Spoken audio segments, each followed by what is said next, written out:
इतामी, जिसे पिछली कहानी में जमीन में कोड़ा हुआ सोना मिला था, उस सोने को बचाने के लिए उसने सोवियत के कई सोल्जर्स को मार दिया था, क्योंकि वो उसके देश पर जुल्म और अत्याचार भी कर रहे थे। लेकिन अब जब वो अपने घर वापस पहुंचता है तो उसकी पूरी दुनिया ही बदल जाती है। ये कहानी पहली कहानी के 2 साल बाद की है।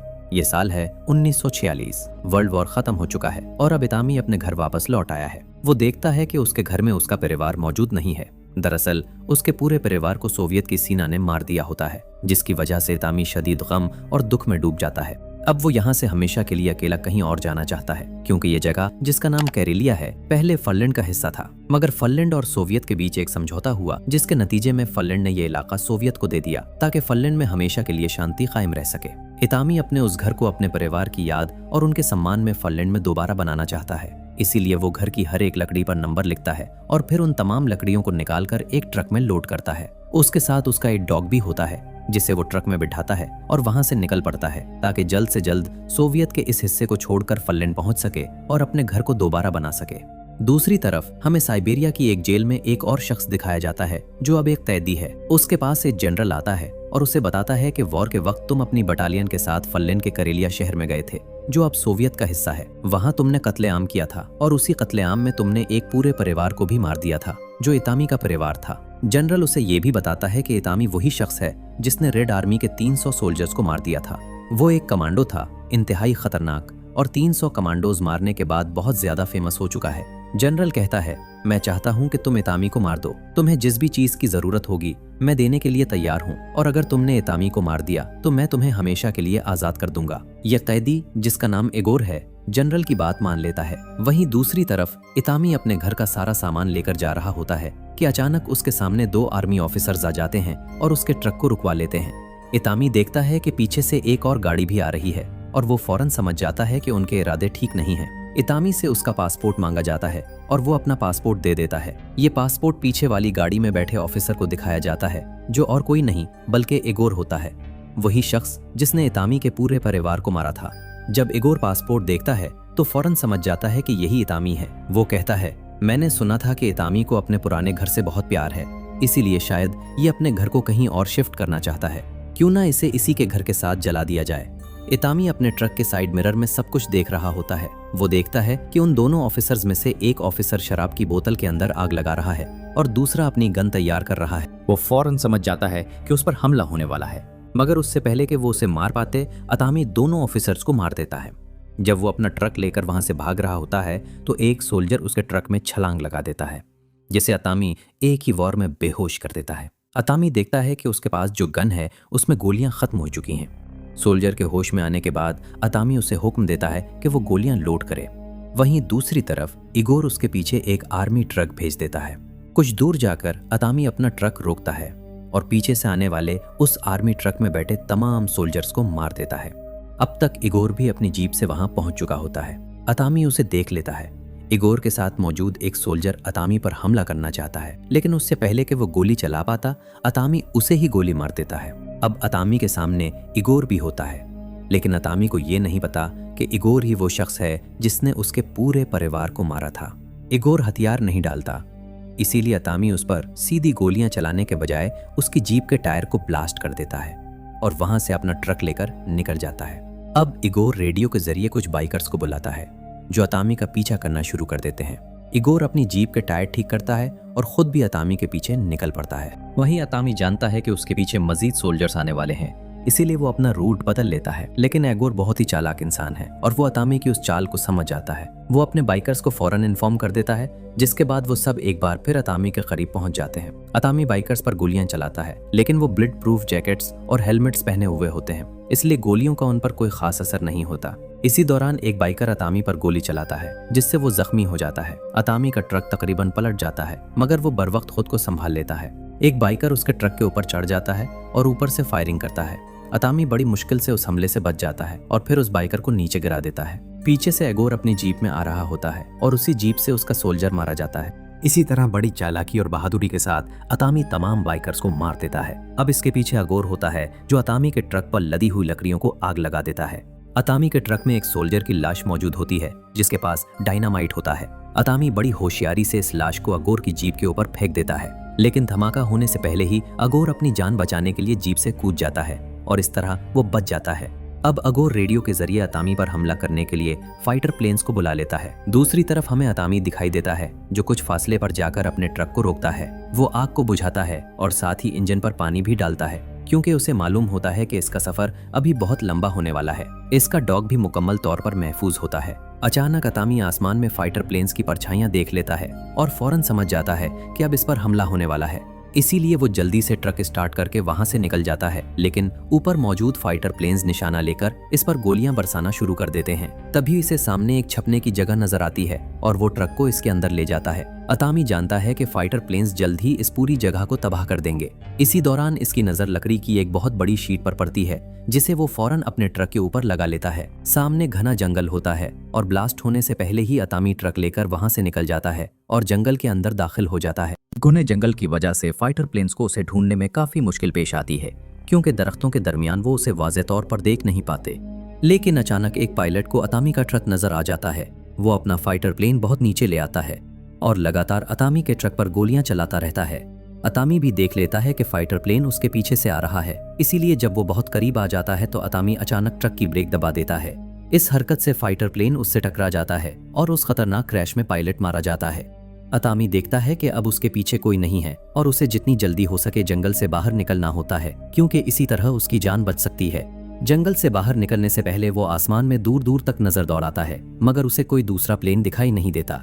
उसके बैक वो अपना ट्रक लेकर वहां से निकल जाता है। लेकिन थोड़ी ही देर में दूसरा फाइटर प्लेन जो उसे तलाश कर रहा होता है अतामी को देख लेता है। वो उसके ट्रक पर लगातार कई गोलियां चलाता है, मगर जल्द ही प्लेन की गोलियां खत्म हो जाती हैं। एटमी फौरन समझ जाता है कि पायलट अपने प्लेन से ट्रक को टक्कर मारकर तबाह करना चाहता है। इसी लम्हे एटमी फायर करके अपने ट्रक की वो रस्सियां काट देता है जिनसे लकड़ियां बंधी होती हैं, और फिर जोरदार ब्रेक लगा देता है। इसकी वजह से ट्रक की कुछ लकड़ियां आगे की तरफ आ जाती हैं और फाइटर प्लेन ट्रक से टकराने के बजाय इन्हीं लकड़ियों से टकराकर वहीं क्रैश हो जाता है। इस तरह एटमी की समझबूझ, चालाकी और बहादुरी एक बार फिर उसकी जान बचा लेती है। फाइटर प्लेन का पायलट उस वक्त तक जिंदा होता है क्योंकि वो क्रैश से पहले पैराशूट के जरिए बाहर निकल चुका होता है। अब जब एटमी अपने ट्रक की लकड़ियों को दोबारा लोड कर रहा होता है तो पायलट उसके सामने आ जाता है। एतामी को बहुत गुस्सा आता है और वो पूरे गुस्से में उसकी तरफ बढ़ता है, मगर तब वो देखता है कि फाइटर प्लेन का पायलट हंस रहा होता है। एतामी फौरन समझ जाता है कि जरूर कुछ गड़बड़ है।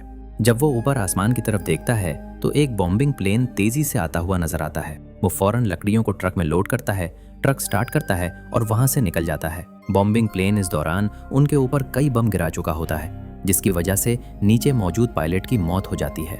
इतामी किसी तरह अपने ट्रक को काबू में रखते हुए पानी में छलांग लगा देता है।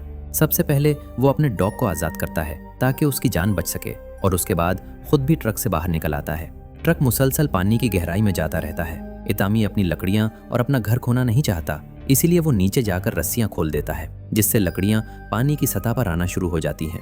लेकिन ज्यादा देर तक पानी के अंदर रहने की वजह से उसके जिस्म में ऑक्सीजन की कमी हो जाती है और इतामी बेहोश हो जाता है। कुछ देर बाद हम देखते हैं कि तमाम लकड़ियां और इतामी का डॉग पानी के ऊपर होते हैं, मगर इतामी कहीं नजर नहीं आता। अचानक वो एक लकड़ी के साथ पानी की सतह पर आ जाता है और इसी लकड़ी की वजह से उसकी जान बच जाती है।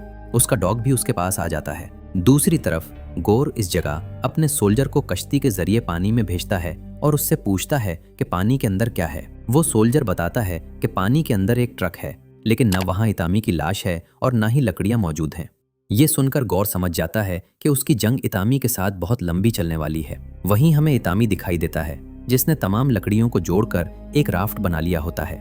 इसी राफ्ट के जरिए वो अपने डॉग के साथ समंदर के दूसरे किनारे तक पहुंच चुका होता है। जब वो थोड़ा आगे बढ़ता है तो कोस्ट लाइन के करीब उसे एक टैंक नजर आता है, जिसे देखकर वो बेहद खुश हो जाता है। टैंक के अंदर हथियार भी मौजूद होते हैं और अब वो टैंक को एक बार फिर पूरी तरह जंग के लिए तैयार करता है। यहाँ से कुछ ही फासले पर सोवियत और फिनलैंड का बॉर्डर होता है और उसे हर हाल में फिनलैंड पहुंचना होता है। एक और दुश्मन को भी मालूम होता है कि अतामी फिनलैंड जाना चाहता है, इसीलिए वो पहले ही बॉर्डर तक पहुंच चुका होता है, जहां कुछ ही देर में अतामी पहुंचने वाला होता है। जल्द ही अतामी टैंक लेकर फिनलैंड के बॉर्डर तक पहुंच जाता है, क्योंकि अगर वो एक बार फिनलैंड में दाखिल हो गया तो सोवियत सोल्जर्स उसका कुछ नहीं बिगाड़ सकेंगे। लेकिन उस वक्त वो अभी सोवियत की टेरिटरी में होता है, इसीलिए उसके टैंक पर लगातार गोलियां बरसाई जाती। इटोमी ने अपने टैंक के साथ अपने घर की लकड़ियों को मजबूती से बंधा हुआ है और वो लगातार आगे बढ़ता जा रहा है। किसी को भी ये समझ नहीं आ रहा कि आखिर इतामी करना क्या चाहता है। इसके टैंक के साथ जो बम बंधे होते हैं, इतामी अचानक उन्हें ब्लास्ट कर देता है जिसकी वजह से इसका टैंक जोर से उछलकर दूसरी तरफ जा गिरता है। लेकिन इसी लम्हे टैंक की बेल्ट टूट जाती है और वो फिनलैंड की जमीन तक नहीं पहुंच पाता। दरअसल इतामी का मंसूबा यही था कि वो टैंक को उड़ाकर सोवियत की जमीन पार करते हुए फिनलैंड पहुंच जाएगा, मगर अब इसका ये प्लान मुकम्मल तौर पर नाकाम हो चुका था। इतामी जानता है कि इसे जल्द ही पकड़ लिया जाएगा, इसीलिए वो चाकू का हैंडल निकालकर उस चाकू को अपनी स्किन के अंदर छुपा लेता है। इसी दौरान इसके साथ जो डॉग होता है, इतामी उसे टैंक से बाहर निकालता है और वो डॉग बॉर्डर पार करके फिनलैंड पहुंच जाता है। थोड़ी ही देर बाद इसके सामने एक और फौजी आ जाता है जो उसे गन पॉइंट पर ले लेता है। इससे पहले कि वो इतामी को मार पाता, वहां जनरल आ जाते हैं और हुक्म देते हैं कि इतामी को यहाँ से साइबेरिया ले जाया जाएगा। इसके बाद इतामी को और उसके पास मौजूद इसके घर की तमाम लकड़ियों को ट्रेन में लोड किया जाता है और सबके सब साइबेरिया के लिए रवाना हो जाते हैं। कुछ देर बाद एक अफसर इस कंपार्टमेंट में दाखिल होता है जहां इतामी को बांधकर हुआ में लटकाया गया होता है। वो इतामी को बेरहमी से टॉर्चर करता है और साथ ही ये भी बताता है कि मैंने जंग के दाउंस हजारों लोगों को मारा है, जिनमें तुम्हारा पूरा परिवार भी शामिल था। वो मजीद कहता है कि मैंने तुम्हारी पत्नी और तुम्हारे दोनों बच्चों को भी निहायत बेदर्दी से कत्ल किया था। ये सब सुनकर इतामी को साफ समझ आ जाता है कि इसके परिवार को मारने वाला और कोई नहीं बल्कि अगोर ही था। ये कहने के बाद अगोर वहां से चला जाता है और उस कंपार्टमेंट में पहुंचता है जहां तमाम ऑफिसर्स बैठे होते हैं। इधर इतामी ये जानने के बाद कि इसके परिवार का कातिल अगोर है, अपने गुस्से पर काबू नहीं रख पाता। वो अपनी पूरी ताकत लगाकर रस्सी तोड़ देता है, जिससे वो नीचे आ गिरता है। वहां 2 सोल्जर्स मौजूद होते हैं, जिनमें से एक अंदर आता है। इतामी अपनी स्किन के अंदर छुपाया हुआ चाकू निकालता है और उस सोल्जर को फौरन मार देता है। जब वो बाहर निकलता है तो दूसरा सोल्जर ये देखकर कि इतामी ने इसके साथी को बेदर्दी से कत्ल कर दिया है, खौफ के मारे चलती ट्रेन से कूद जाता है। इसके बाद इतामी एक और कंपार्टमेंट में दाखिल होता है जहां कई सोल्जर्स गहरी नींद में सो रहे होते हैं। चंद ही लम्हों में कुछ सोल्जर्स जाग जाते हैं, मगर इतामी खामोशी से एक एक करके सबको मार देता है और उस कंपार्टमेंट को बंद करके बाहर निकल आता है। फिर इतामी ट्रेन के ऊपर चढ़ जाता है, लेकिन अचानक वो लोहे के एक पाइप से टकरा जाता है, जिसकी वजह से वो दूसरे कंपार्टमेंट के अंदर जा गिरता है। यहाँ तमाम सोल्जर्स पहले ही जाग रहे होते हैं, मगर इतामी को पकड़ना या मारना इतना आसान नहीं होता। वो मशीन गन के जरिए सभी सोल्जर्स को खत्म कर देता है। वहीं हमें अगोर को दिखाया जाता है जो ऑफिसर्स के साथ मौजूद होता है। जैसे ही वो गोलियों की आवाज सुनता है, उसे फौरन समझ आ जाता है कि ये सब इतामी का ही काम है। अगोर अपने कंपार्टमेंट से बाहर आता है और देखता है कि पीछे वाली बोगी में शदीद फायरिंग हो रही है। इतामी अब उस तक पहुंचने ही वाला होता है। उन दोनों बोगीज के दरमियान एक कैरियर भी होता है जिसके अंदर कुछ रखा होता है। इसी दौरान अगोर ट्रेन के पिछले हिस्से को अपनी बोगी से यानी अगले हिस्से से अलग कर देता है। अब इतामी बाहर आता है और देखता है कि अगोर उसकी आंखों के सामने उससे दूर होता जा रहा है। उसके बाद अगोर उस कंपार्टमेंट में दाखिल होता है जहां तमाम ऑफिसर्स बैठे होते हैं। वो शदीद गुस्से में होता है, इसीलिए सभी ऑफिसर्स को गोली मार देता है। जनरल मिन्नत समाजत करते हुए कहता है, मुझे छोड़ दो, यहाँ बहुत सारे पैसे हैं, ये पैसे ले लो और यहाँ से चले जाओ। तुम इसी मकसद के लिए तो आए थे। मगर अगोर जनरल को भी बेदर्दी से मार देता है। अब अगोर के पास पैसे भी होते हैं। वहीं हमें इतामी को दिखाया जाता है जो कैरियर पर रखी हुई चीज से कपड़ा हटाता है। ये एक मिसाइल होता है जिसे वो फौरन एक्टिवेट कर देता है। जैसे ही मिसाइल आगे बढ़ता है, वैसे ही तमाम बोगीज हरकत में आ जाती हैं और जल्द ही इतामी ट्रेन के उस दूसरे हिस्से तक पहुंच जाता है जहां अगोर मौजूद होता है। इतामी अगोर पर हमला कर देता है और दोनों एक दूसरे को बेरहमी से मारते हैं। अगोर बुरी तरह फ्रस्ट्रेट हो जाता है और गुस्से में इतामी से कहता है, तुम आखिर हो क्या, तुम मरते क्यों नहीं? ये कहते हुए वो इतामी पर एक जोरदार वार करता है, जिससे इतामी उस जगह गिर जाता है जहां मिसाइल मौजूद होता है, जो अब भी एक्टिवेटेड होता है और किसी भी वक्त ब्लास्ट हो सकता है। अगोर इतामी से कहता है, मरने से पहले अगर कुछ कहना है तो कह लो। तब इतामी अपने मुंह के अंदर छुपाए हुए मिसाइल कैरियर के नट्स दिखाता है, यानी वो नट्स पहले ही खोल चुका होता है। अगले ही लम्हे हमें दिखाया जाता है कि मिसाइल लॉन्च हो जाता है और सीधा अगोर की बोगी को हट करता है। इतामी जिस बोगी में होता है, इस हिस्से में कोई इंजन नहीं होता, इसलिए वो हिस्सा पीछे रह जाता है। सामने अगोर के लिए मिसाइल होता है जो जबरदस्त धमाके के साथ ब्लास्ट हो जाता है और इसी धमाके में अगोर की मौत हो जाती है। इस तरह आखिरकार इतामी का बदला पूरा हो जाता है। हमें दिखाया जाता है कि 2 दिन का सफर तय करने के बाद इतामी एक ट्रेन कार के जरिए फिनलैंड के बॉर्डर तक पहुंच जाता है। इन कार्स में उसके घर की लकड़ियां भी मौजूद होती हैं। यहाँ फिनलैंड के सोल्जर्स इतामी से उसकी आईडी मांगते हैं और जब वो अपना पासपोर्ट दिखाता है तो वो फौरन पहचान जाते हैं कि ये वही कमांडो है जिसने अकेले ही सोवियत के 300 सोल्जर्स को मारा था। तमाम सोल्जर्स एहतरामन इतामी को सैल्यूट करते हैं और उसके बाद इतामी फिनलैंड में दाखिल हो जाता है। वहाँ वो अपने घर की लकड़ियों से दोबारा अपना घर बनाना शुरू करता है। उसने पहले ही लकड़ियों पर नंबर लिख रखे होते हैं, यानी वो अपने पुराने घर जैसा ही घर दोबारा बनाना चाहता है। इसी दौरान कुछ लोकल लोग वहाँ आते हैं जिनके हाथों में हथियार होते हैं। इतामी उनसे लड़ने के लिए तैयार हो जाता है, मगर वो कहते हैं हम तुम्हारी मदद के लिए आए हैं। इसके बाद वो सब इतामी के साथ मिलकर इसका घर बनाने में इसकी मदद करते हैं। इसी के साथ ये फिल्म, ये कहानी यहीं पर खत्म हो जाती है। उम्मीद करते हैं कि ये कहानी आपको जरूर पसंद आई होगी।